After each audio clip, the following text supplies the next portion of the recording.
The CBS Radio Mystery Theater presents... Come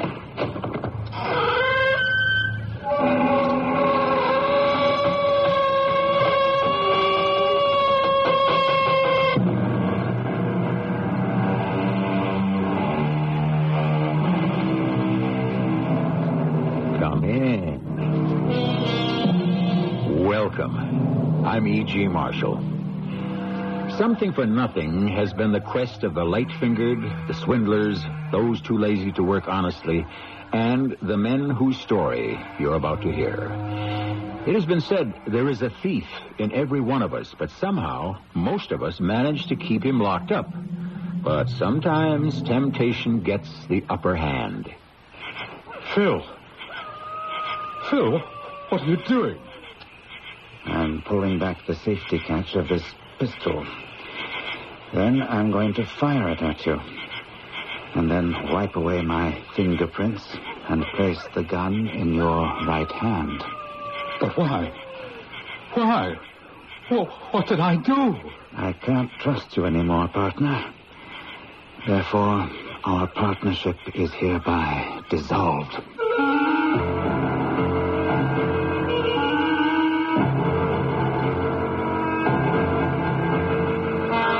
Our mystery drama, The 500 Carats, based on a tale by George Griffith, was especially adapted for the Mystery Theater by G. Frederick Lewis and stars Gordon Gould.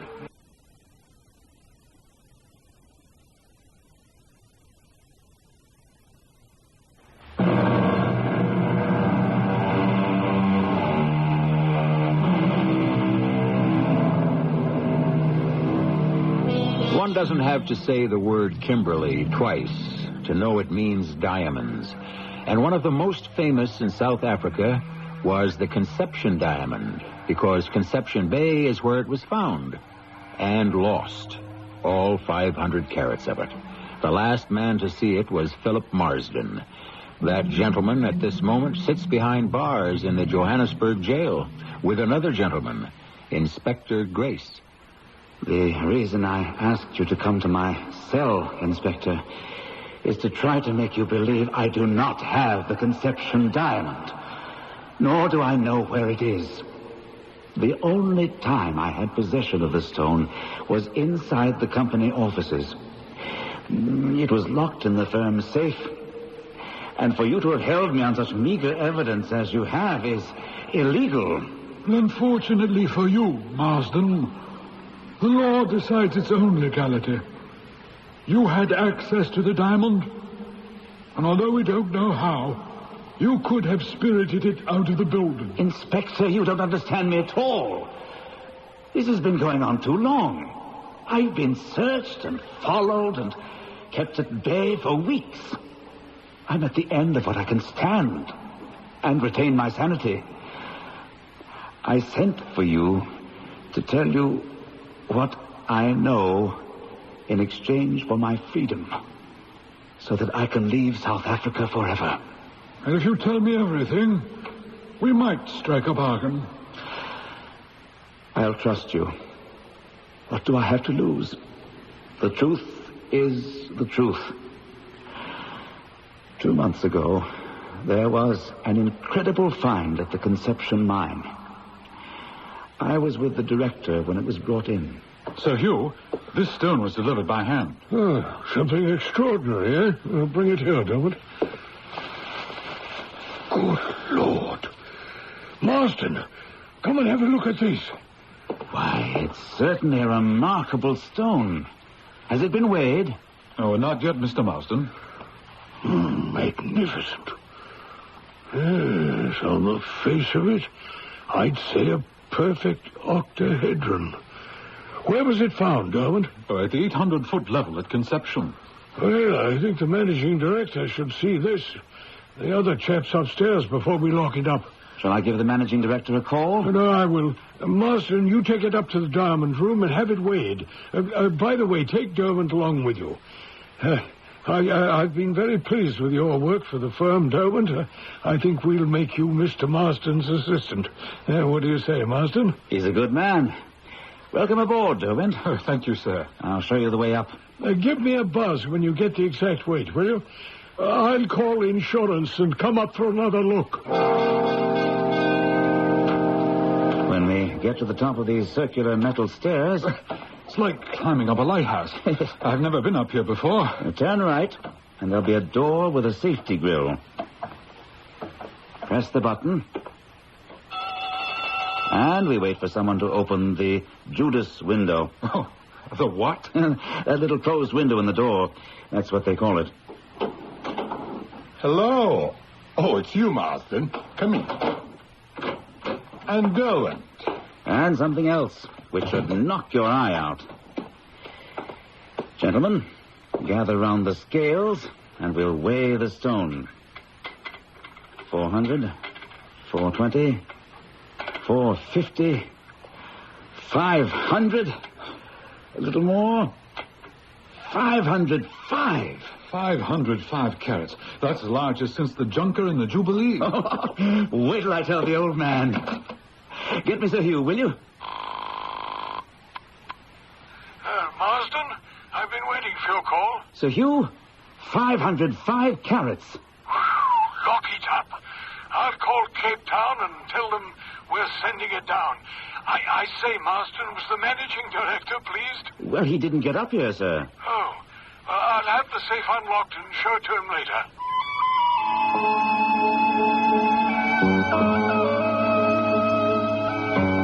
Then, Inspector, on Saturday, it was decided not to send the diamond down to Cape Town. I'd had word there was some sort of strike going on and warned the managing director we'd better hold on to the stone for the present. Monday, when the safe was opened, the diamond was gone. Get me Sir Hugh on the line, please. Sir Hugh here? Glad you're in, sir. Marsden? I'm in the diamond room. We just opened the safe, and the stone's gone. What? The big one? The conception? Yeah, we've turned the safe inside out. Does the managing director know? I called you first. Well, I'll find him and bring him up with me. If he hasn't already left the country, I'll put in a call for Inspector Grace. Sir Hugh's calling Inspector Grace. Grace? I thought he'd retired. It was only you and I and the managing director here on Saturday. Let's try to reconstruct what we remember so we have all the facts straight for him. Well, we ought to tell him who else saw the stone. Sir Hugh on Wednesday and Thursday. Now, that's the day he brought the managing director with him. It was after 6 when I closed the safe. Well, Sir Hugh brought his sister on Friday, or was it Thursday? I wasn't here then. Sir Hugh must have locked up because he opened the safe again with me Saturday morning when they took the insurance photograph. I think I was the last one to see it on Saturday. Well, I was with you and the managing director. I don't know what questions the inspector will have, but I certainly hope he can come up with some answers.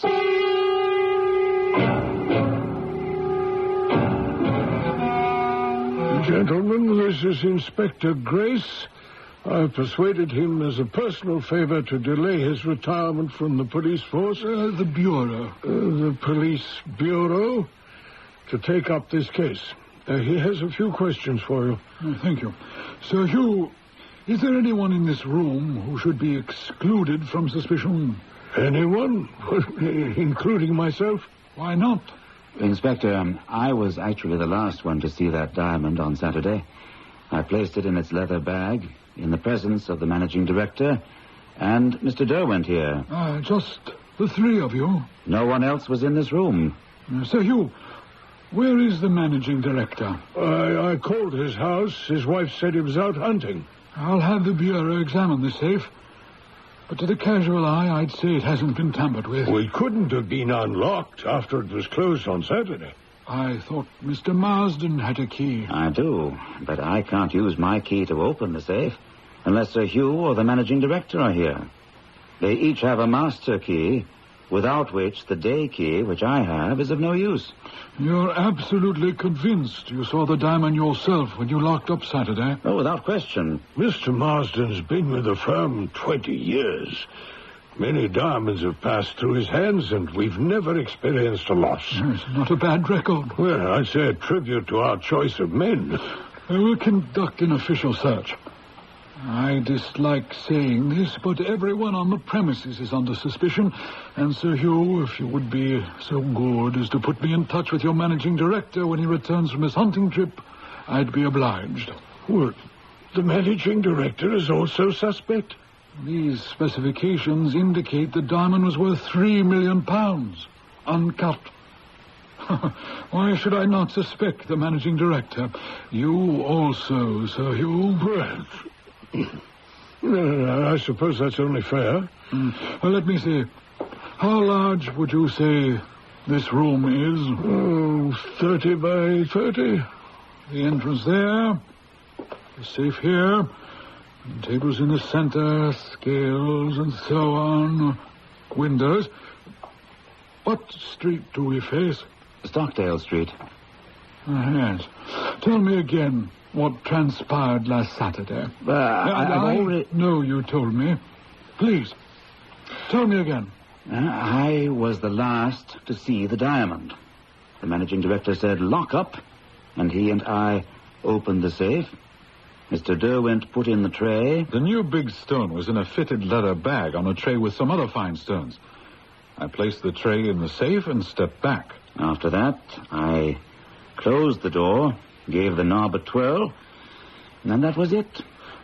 So is it against the regulations if I smoke? Oh, no, not at all. I borrow a match. Marsden, light the inspector's cigar for him, will you? Excuse me, Inspector. Yes, that does make it a bit steamy. Mind if I open a window? Well, we will lock this room. What about these 3 windows? Can they be locked? They're left open only in the warmest weather. Such as we've been having this month. Yes. But there are guards everywhere. No chance of anyone throwing a stone into the street from here? I hadn't thought of that. To get back to Saturday, Mr. Marsden, you were saying you closed the safe, and then what happened? I went down to Sir Hugh's office and we talked. What did we talk about? Oh, well, not being able to get together for a hunt on Sunday. We postponed it a week. That's right. And then? Well, then I went home. So did I. Were you searched as you left the building? Oh, of course. Our security, you know. Everyone is searched. No exceptions. And what about the managing director? I don't know. He left the diamond room in front of me. I suppose he went home, too. It was after 6. And you, Mr. Derwent? Oh, where did he go? He'll be back. He just stepped out. Derwent was on duty Saturday night. He remained here in the diamond room? Until 7 in the morning, when he's due to go off duty. By the way, Mr. Marsden, what was the reason you and Sir Hugh didn't go on a hunt on Sunday? Well, I couldn't make it. My wife had other plans. And, where do you generally go? Well, it depends on what you're after. The buck are fairly plentiful on the range between here and Berkeley West. I generally go there. So you hunted there alone on Sunday? I did, as a matter of fact. But no luck. None at all? Oh, I saw a white hippo. Did you now? You never told me. So I'll assign my men to various parts of your firm, and that's it for now. Are they going to do a thorough search? That stone could be in the building. I wouldn't count on it. Why not? And then sneak it out sometime in the future. And the diamond at this very moment is probably miles away. What makes you say that? Because I believe it has taken flight. As assuredly as if it had wings. That is the most amazing piece of instant deduction I've ever run across. And I'd hidden nothing from you. Related the exact conversations as they happened. All that remained secret, of course, was the inner workings of 2 minds. The person who engineered the theft and the inspector who was deducing the modus operandi. I shall be back shortly with Act 2.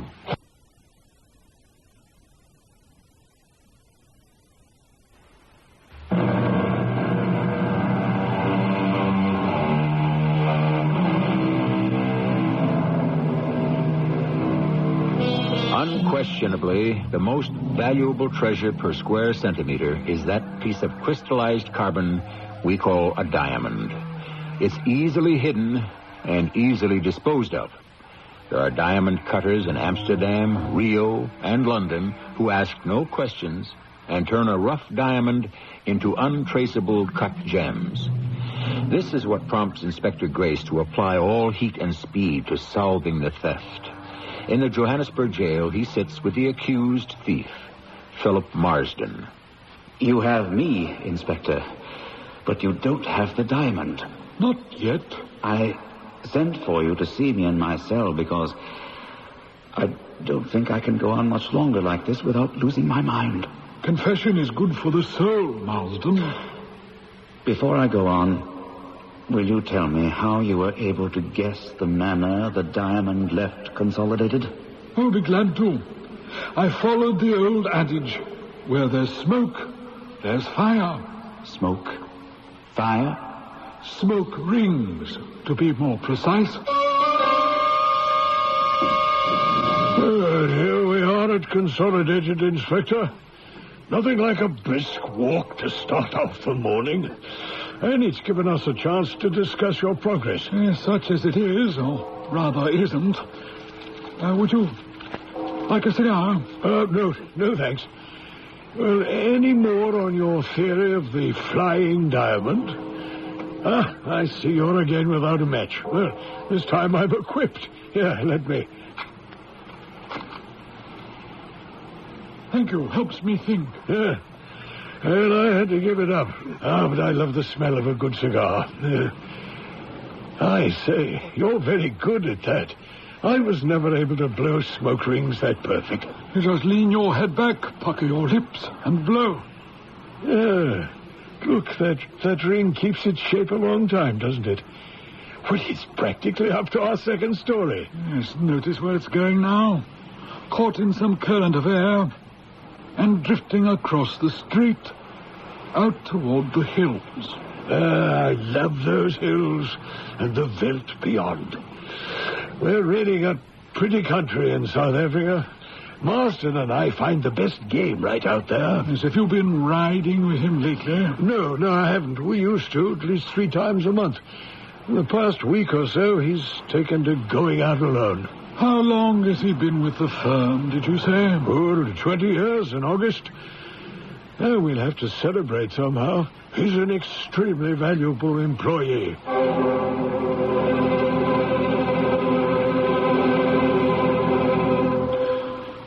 Marsden, when I saw that smoke ring blowing in the direction of the hills and thought back to the day I stood by the window in the diamond room smoking, that smoke ring did exactly the same thing. Rising, then suddenly get caught in a current, and then I knew how you accomplished the theft. Well, suppose I say, as far as you went, you guessed right. But you are still a considerable distance from a solution. No, not that far. A diamond may be heavier than air, but other things are lighter. At any rate, from that time on, I realized your little hunting expeditions were not after game, but the spot where the diamond had dropped. That evening, we covered all the roads. It's getting late, Inspector. Perhaps he isn't coming back to Kimberley by the old Transvaal road. He'll have to take one of these roads. He knows we're watching his front door, so he can't stay out all night. Your men on the other roads, they won't go before you dismiss them. Hardly. They'll stay where they are, even if they have to wait all night. This may be our man, Constable. Hold your London high. Halt! Stop right there. Whatever's the matter with you, Inspector Grace? Springing out at a man from the side of the road. Get off your horse, Marsden. What is all this? Well, Constable, take charge of the horse and tell the other men watching the other roads we have, Marsden. He'll ride back with me to the police station. This is very high-handed of you. Am I under arrest? Not yet, but I'm holding you on suspicion of theft. Theft of what? Can't a man go hunting anymore? What were you hunting for? What are you going to do with me? A complete search. Of me? From top Couteau. What do you expect to find? I believe that somehow you had that diamond flown out to the veld, and for the past days you've gone out to search for it. I plan to make certain you didn't find it today.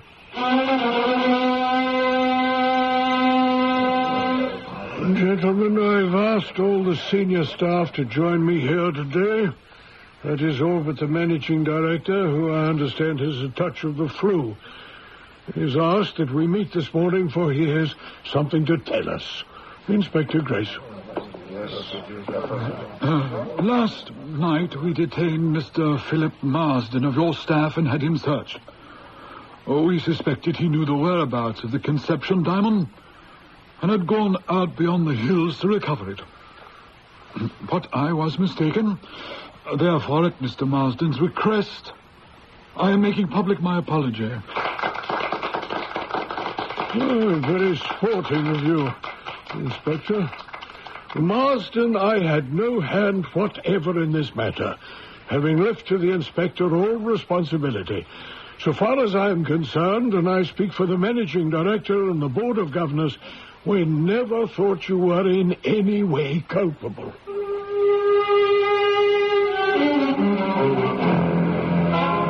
Yes, I apologized to you that day at your office, but I still knew I was on the right track. I tagged Derwent as your accomplice. Somehow the two of you have been able to transport that diamond a dozen or so miles from Kimberley, and it was there for the picking. I was sure you were just waiting for me to give up and stop watching you. Yes, but you wouldn't. Day after day, week after week. I could have killed you. That was our game. No matter how and when you went out into the hills, one of my men or I would be close by. I've never flown in one of these whirlybirds before, Charlie. It's quite enjoyable. It's a marvelous way to see the country. I've hired my helicopter out to catch poachers and rustlers, but never a diamond thief. Are we heading in the right direction? Yes, he always makes for the Berkeley Hill section. How long have you been dogging him? 3 months. Then it came to me in a flash. Charlie's got a helicopter. Rent it. The company's picking up the tab. Well, he shouldn't be too hard to spot from up here. There he is. See him on that horse going through the ravine? Sure do. Now what? Can you just hover here and wait? Now, he stopped now. See? If you keep your bird in one place, I can focus these binoculars. I can get a little closer and then gain altitude. There he goes, turning his horse around slowly. I think he's spotted the direction or something. He's heading for that flat part of the veld. What do we do? See, up ahead, that little flat basin. It's about a half a mile ahead of him. Can we land there? Land? But he's bound to see it. I want him to, if he hasn't already. How do you expect him to dig up that diamond if he knows he's being watched? He won't. That's the whole idea. And the next time he goes out, we'll be ready for him and take off and go through the same motions. Man, you're a pretty patient guy. Yes, I am. You're going to drive him crazy. Exactly what I have in mind. Let's land. Climb in, Inspector. Hi, Charlie. Same man, same place today? Same place, Charlie, but a different man. Marsden's got a sidekick. He had to pull this off. Name's Derwent. Today it seems to be his turn. He started out on horseback half an hour ago. Oh, let's take off.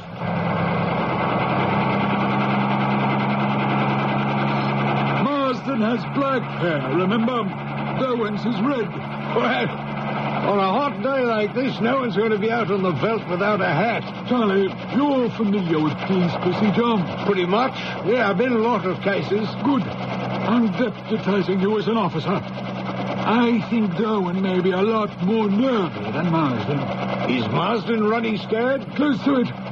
His boss says he's very jittery, and I think that's why his pal is taking over. Let's head for that same place we landed last time and walk back to Mr. Darwin. You're sure that's him? He just took off his hat to fan himself, and that's all identification I need. You're right. That is some red hair.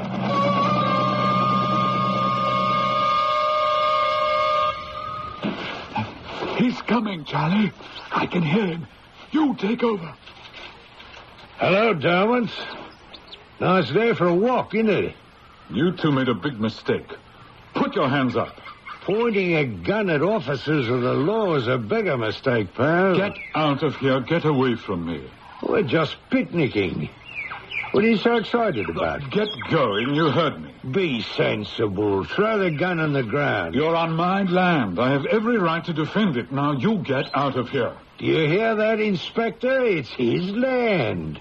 You wouldn't happen to have a deed on you, would you?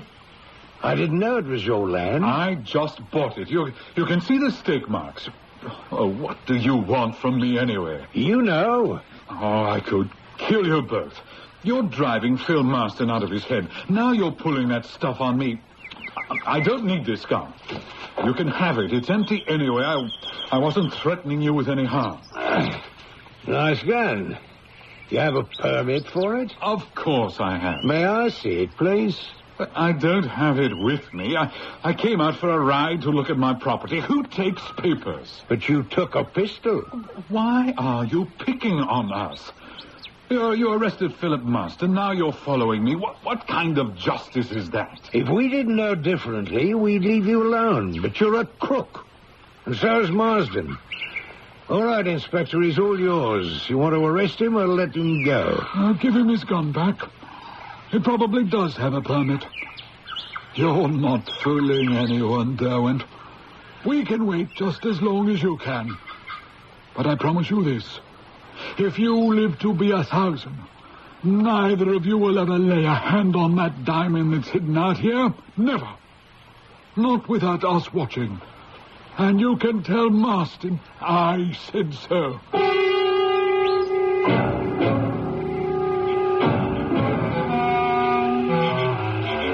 Derwent?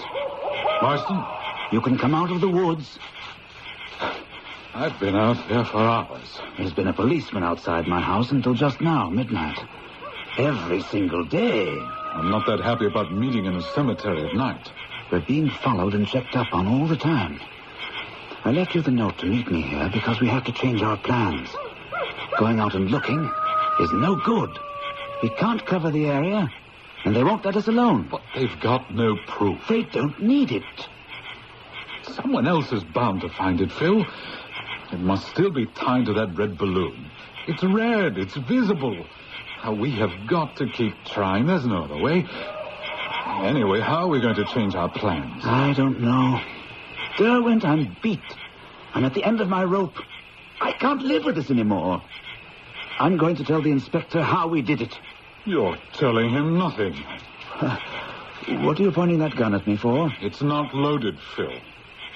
But this is to warn you, it will be.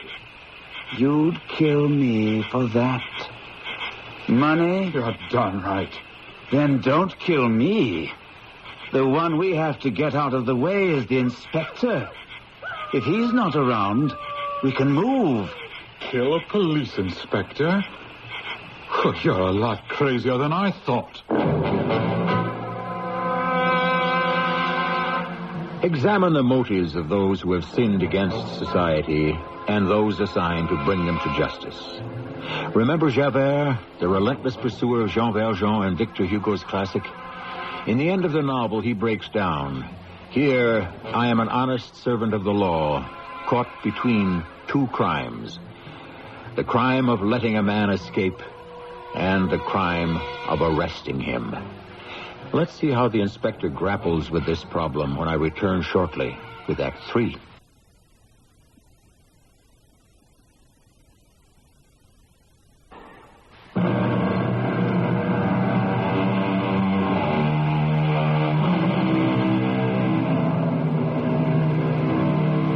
It's not fanciful to say fighting a criminal is like fighting a war.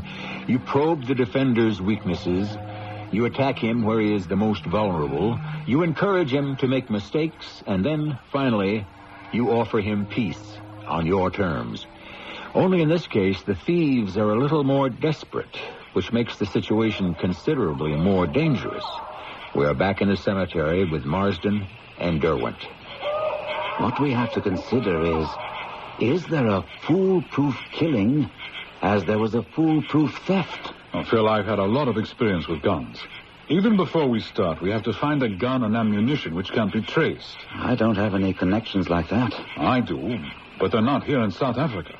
They're in England. Oh, it'll be months before anyone can get us a gun from England. There's got to be another source. Wait. Yes. I've got friends in Cape Town. If you can arrange it, say you're having me sent there on company business. Your friends have untraceable guns? To spare. Inspector, I'm in a quandary. You know that since your apology for having mistakenly arrested him, Marsden's credit with Consolidated has been fully restored. But I can see from day to day the man is ailing. He tells me he can no longer enjoy riding into the hills. His home is watched. His steps are followed. Your men are making his life miserable. Sir Hugh, do you want that diamond back or don't you? Oh, what a question. Of course we do. I tell you, he engineered that disappearance. Now, picture yourself. You're a man of good background, 20 good years with Consolidated, living here in Kimberley on the average small salary. Well, we're not London, you know. And knowing that within a few miles, on a spot you alone might locate, there's a £3 million fortune. Yours for the picking up, if only you dare go and take it. But you don't dare do so. So it's out there, is that it? That is it. Oh, dear. Dreadful situation. You're driving the man out of his mind. I'm driving a thief out of his mind. I wish he'd confess so I could put him out of his misery and go and retire as I planned to. You're dead certain about this? Yes. Would you mind if I talked to him in front of you? What, right here in my office?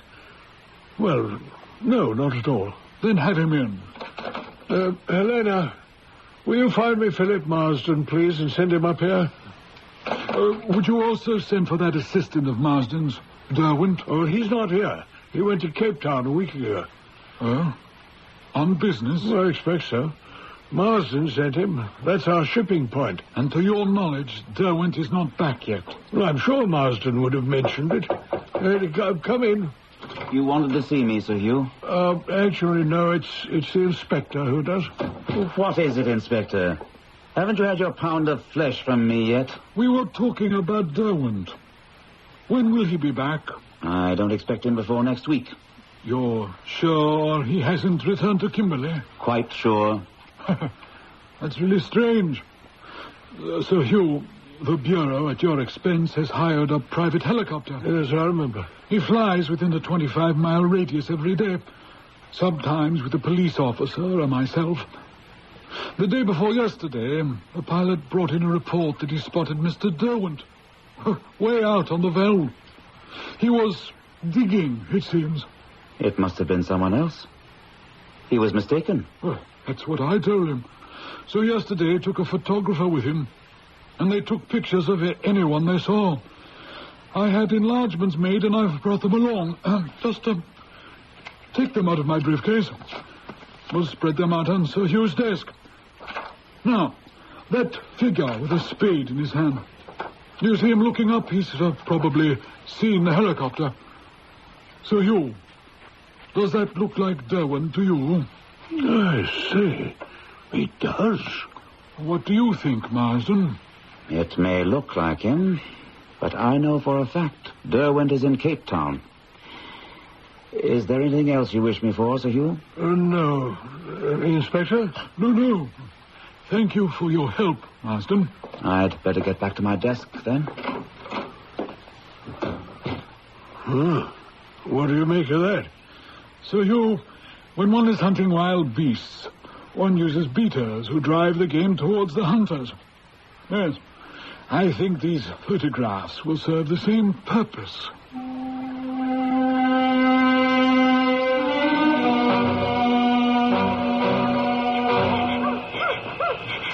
Who's there? Hello, Derwent. Did you get back from Cape Town sooner than you thought? I did. Matter of fact, I did. And you're just spending time out here during the day, observing the wonders of nature? Actually... And tonight you're here to cool off, because it is so hot in Kimberley. Well, it is. Yes, you read my mind. I do read it, with a great deal of interest. You've been back 3 days. Don't lie to me. You've been seen and photographed. I know what you're thinking, but it isn't so. What am I thinking? You think I've been coming out here to find the diamond. I wouldn't mind if you did. We're partners. How did you make out with the revolver you were going to get from friends in Cape Town? Oh, yes, I got one. Completely untraceable, and ammunition for it, everything. I'm glad. I had an idea you might have got back, so this evening I went to your house to welcome you. I found the gun. Loaded. Is this it? Yes, that's it. Phil, what are you doing? I'm pulling back the safety catch. And then I'm going to fire it at you. And then rub away my fingerprints and place the gun in your right hand. But why? Why? What did I do? I can't trust you anymore, partner. You've left me no alternative. So the partnership is hereby dissolved.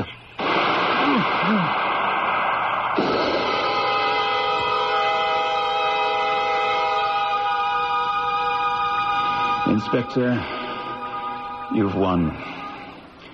I hope you appreciate the fact that I came to you of my own volition to confess I stole the diamond and accepted quite willingly being placed in jail.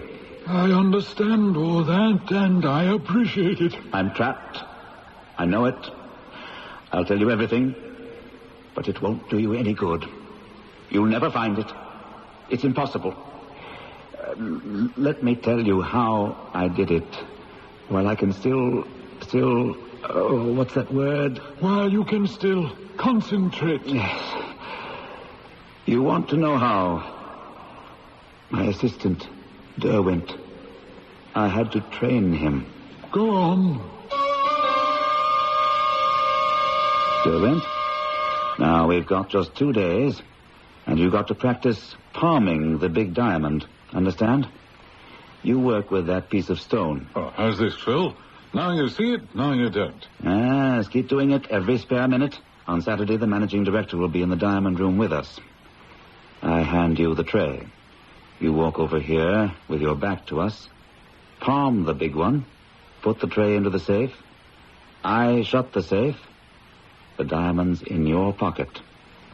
Now, the next step, just as we rehearsed it. What do you say? I think the scales are off, Mr. Marsden. I noticed the needle vibrating a little. Is that so? Will you clean the scales, Derwent? And then I'll test them. Yes, sir, right away. Okay, so far. The managing director will leave. You take the diamond out of your pocket. Do it now with that piece of stone. That's right. Go to clean the scales and slip the diamond between the scale and the wall. Like this. Perfect. Then what? On Saturday, when I'm on night duty, I take this balloon and fill it with gas from this pocket cylinder. An hour before daylight, I tie the diamond bag to the balloon and let it fly out the window. A toy balloon. Very clever, Marsden. How come we never found the empty gas cylinder? We searched that room from top to bottom, and you and everyone in the place before they left the premises. Derwent had put the cylinder where the diamond had been in back of the scales. When the hue and cry died down, I got rid of it. How could you be sure the balloon would drop where you wanted it to? Oh, I have a scientific mind. I've always had one. I knew there'd be a temperature drop at daybreak, which would contract the gas and bring the balloon down. I know you felt hunted. But was there any other reason behind your coming to me? Telling me you wanted to confess? To make you an offer. You let me out. We'll go to look for the diamond together and share the proceeds 50-50. What about Derwent? I'll take care of him. Somebody already has. And they tried to make it look like a suicide, but amateurs make terrible mistakes. No left-handed person fires a gun at himself with his right hand.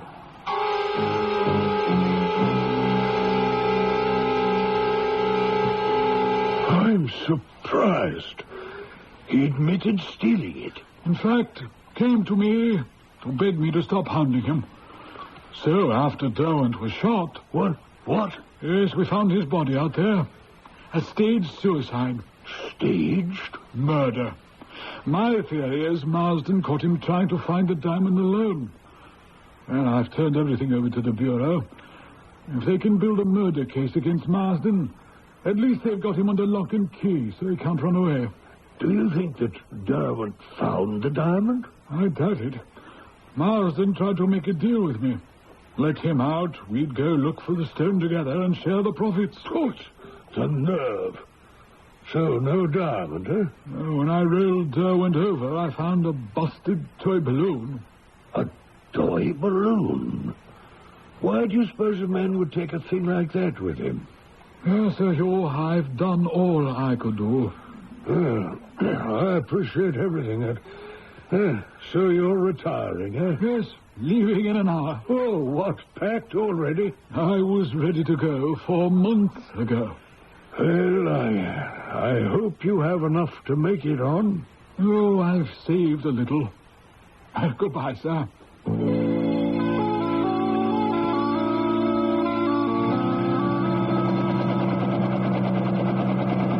Inspector, I never thought my flying the helicopter for you would be so personally rewarding. £500 is more than I ever got for a charter flight. Well, Charlie, there comes a time in a man's life when you can see the end of the rainbow.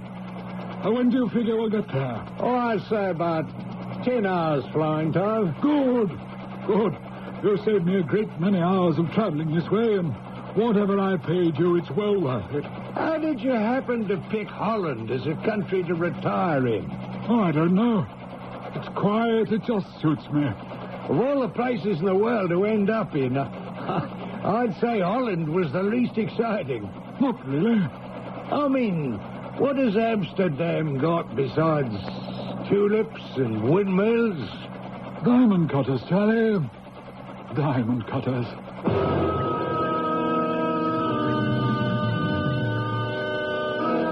Your guess is as good as mine. But my guess is that by the time 505 carats are split up into smaller stones, Inspector Grace will have got for himself a generous annuity. What salves my conscience is that when a man retires from the force, he is no longer an officer of the law. He's just an ordinary man. Or, should I say, an ordinary crook.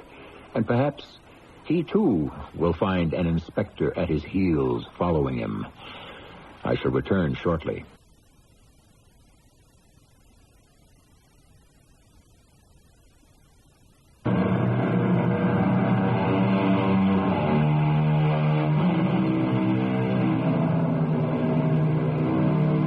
For that last word the Mystery Theater allows me, I sometimes place myself in the shoes of one of the story's characters. Say, Inspector Grace. Without batting an eye, he presents 505 carats to a diamond cutter in Amsterdam. There is payment, and the nest egg hatches into a chunk of money. Would I have the nerve?